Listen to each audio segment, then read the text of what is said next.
Hey, welcome back. Thank you for joining me again. Ooh, so, as before, my lady and I have been studying the Gospel of Mark day by day, chapter by chapter.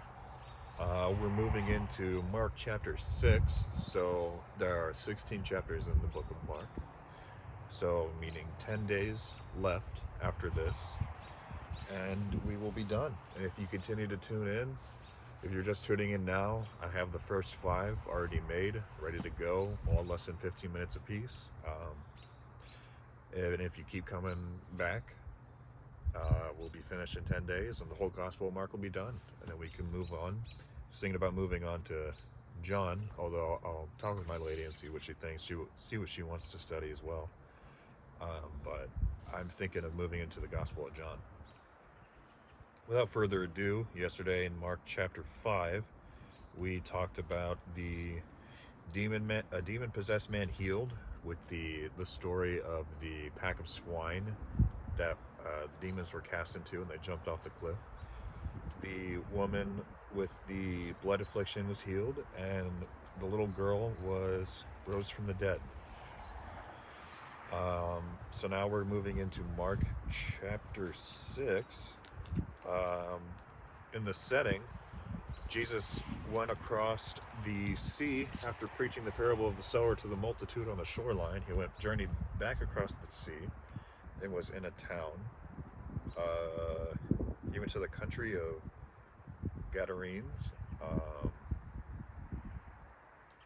He went back over and I don't really know exactly where he is city-wise. I don't know if it really says.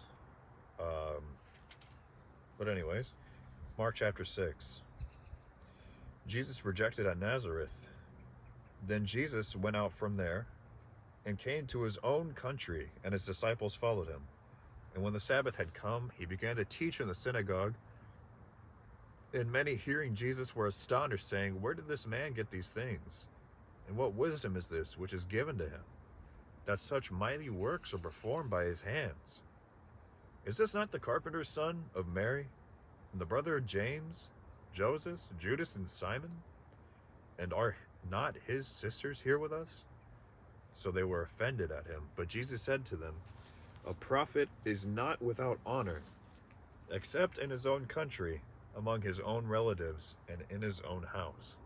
Which is interesting, because this is incredibly true. You could go to a different city and preach the gospel, and everyone's, "Oh my gosh, this guy is on fire. He's doing great." The moment you go back to your town, they're like, "Hey, it's just him. What's going on? Like, we know all of his dirty secrets. There's nothing special about him." Which is very true. It's very true, and I've seen it. I see it in the stuff that I do with my friends back home and my family. You know, it's just, I don't know. It's just human psychology, I suppose. Now, Jesus could do no mighty work there, except that he laid his hands on a few sick people and healed them, because he marveled because of their unbelief. Then he went about the village in a circuit, teaching. Mark 6, verse 7, sending out the 12. And Jesus called the 12 to himself, and began to send them out 2 by 2, and gave them power over unclean spirits. He commanded them to take nothing for the journey except a staff, no bag, no bread, no copper in their money belts, but to wear sandals, and not to put on 2 tunics. And he also said to them, "In whatever place you enter a house, stay there till you depart from that place. And whoever will not receive you nor hear you, when you depart from there, shake the dust off from under your feet as a testimony against them. Assuredly I say to you, it will be more tolerable for Sodom and Gomorrah than the day of judgment for that city." So they went out and preached that people should repent. They cast out many demons and anointed with oil many who were sick, and healed them. Mark 6, chapter 14, John the Baptist beheaded.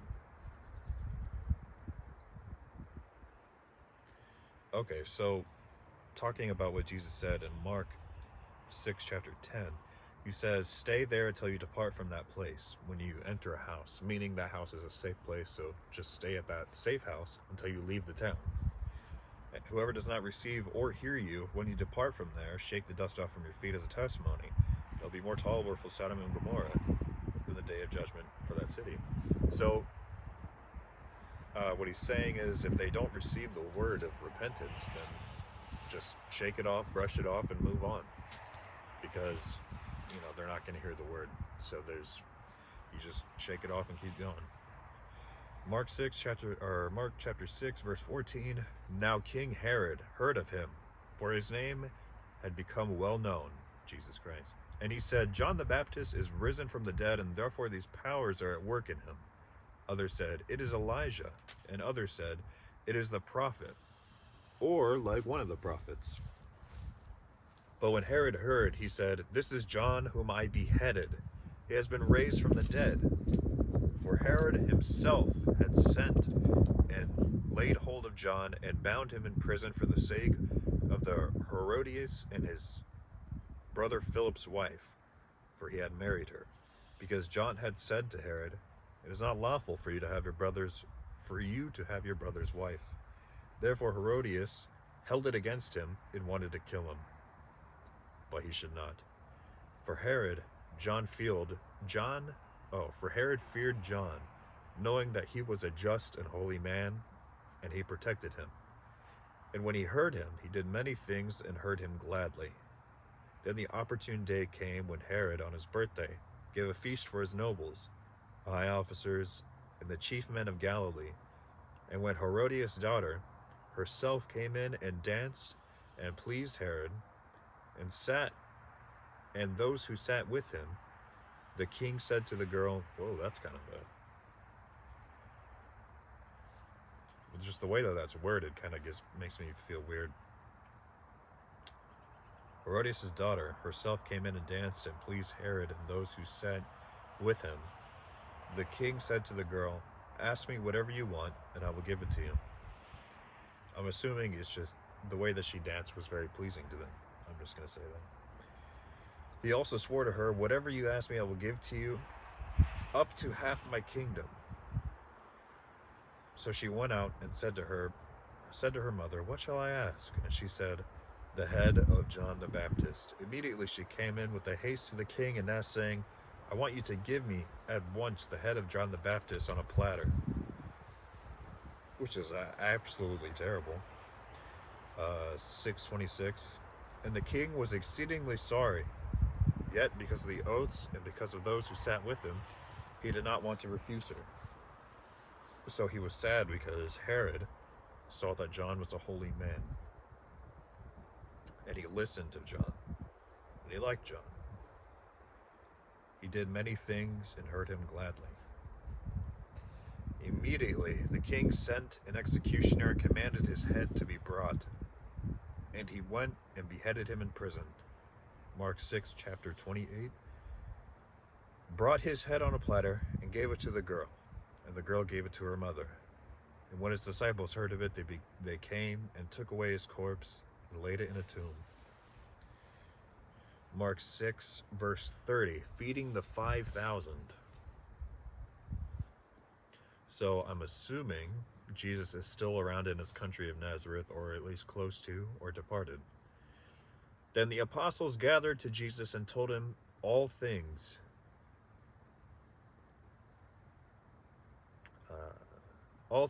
Both what they had done and what they had taught. And he said to them, come aside by yourself to a deserted place and rest for a while. For there were many things coming and going, and they did not even have time to eat. So they departed to a deserted place in the boat by themselves. Oh, so they're on the water. But the multitude saw them departing, and many knew him and ran there on foot from all cities. They arrived before them and came together to him. So Jesus is incredibly famous at this point. I mean, he was even from the beginning of Mark, because it was talking about multitudes already gathering around him, like referring to the house. The house was so full that they opened the roof and lowered a man into the house. So it's kind of beautiful, honestly, in my opinion. They arrived before them and came together to him. And Jesus, when he came out, saw a great multitude and was moved with compassion for them, because they were like sheep not having a shepherd. So he began to teach them many things. When the day was now far spent, his disciples came to him and said, "This is a deserted place, and already the hour is late.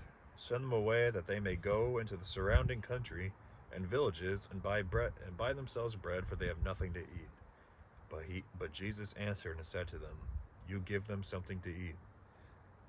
And they said to him, "Shall we go and buy 200 denarii worth of bread and give them something to eat?" Meaning the multitudes gathering. But he said to them, "How many loaves do you have? Go and see." And they found out, and said, 5 and 2 fish. And he commanded them to make them all sit down in groups on the green grass. The green grass. So they sat down in ranks, in hundreds and in 50s. And when he had taken the 5 loaves and the 2 fish, he looked up to heaven, blessed, and broke the loaves, and gave them to his disciples to set before them. And the 2 fish he divided among them. So they all ate and were filled. And they took up 12 baskets full of fragments and of the fish. Now those who had eaten the loaves were about 5,000 men. Mark 6, verse 45. Jesus walks on the sea. Immediately, Jesus made his disciples get into the boat and go before him to the other side, to Bethsaida, while he sent the multitude away. So after the 5,000 men had eaten the fish and the loaves, Jesus commanded his disciples to go back over the sea to Bethsaida. And when he had sent them away, he departed to the mountain to pray. So he sent the disciples and then went to a mountain to pray by himself. Now when the evening came, the boat was in the middle of the sea, and he was alone on land. Then Jesus saw them straining at rowing, for the wind was against them. Now about the 4th watch of the night he came to them, walking on the sea, and would have passed them by. And when they saw Jesus walking on the sea, they supposed it was a ghost, and cried out. For they all saw him, and were troubled. But immediately he talked with them, and said to them, "Be of good cheer, it is I. Do not be afraid." Then he went up into the boat to them, and the wind ceased. And they were greatly amazed in themselves beyond measure, and marveled. For they had not understood about the loaves, because their heart was hardened. So they didn't understand how Jesus multiplied the loaves and the fish. Because it says here in Mark chapter 6, verse 52, they had not understood about the loaves because their hearts were hardened. And then they see him walking on water. Mark 6, verse 53, many touch him and are made well. When they had crossed over, they came to the land of Gennesaret and anchored there.